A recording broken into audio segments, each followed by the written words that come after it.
رسول کریم بھی ان کے قافلے میں کام کرتے تھے۔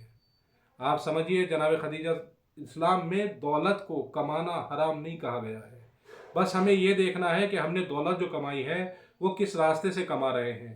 اگر حلال راستے سے کما رہے ہیں تو چاہے جتنی کمائیے، اور اگر حرام راستے سے کما رہے ہیں تو 1 روپیہ کمانا بھی حرام ہے، ہمارے لیے زہر کی شکل میں ہے۔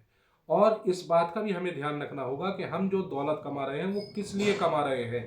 دنیاوی اگر ہمارا مقصد دولت کمانے سے دنیا کو حاصل کرنا ہے تو ہم اپنے آپ کو نقصان میں ڈال رہے ہیں۔ دولت کو کمانے کا مقصد آخرت کو حاصل کرنا ہونا چاہیے، اس لیے کہ الدنیا مزرعہ الآخرہ، دنیا آخرت کی کھیتی ہے۔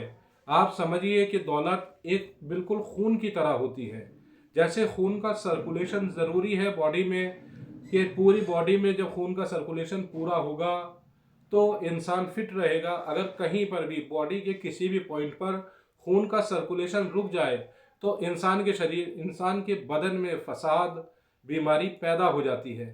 اسی طرح دولت کا سرکولیشن بھی ضروری ہے۔ دولت پورے سماج میں گھومتی رہنی چاہیے، ایسا نہ ہو کہ کسی ایک پوائنٹ پر بھی اگر دولت رک جائے اور دوسری پوائنٹ تک نہ پہنچے تو آپ سمجھ جائیے کہ وہیں سے قارون بننے کی، شداد بننے کی، نمرود بننے کی شروعات ہو جاتی ہے۔ اور اگر دولت کا سرکولیشن ہوتا رہے تو انسان خدیجہ الکبریٰ کے راستے پر چل رہا ہے، وہیں سے کوئی ذات اٹھتی ہے جو خدیجہ بن جاتی ہے۔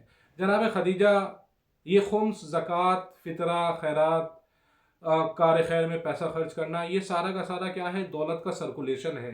اگر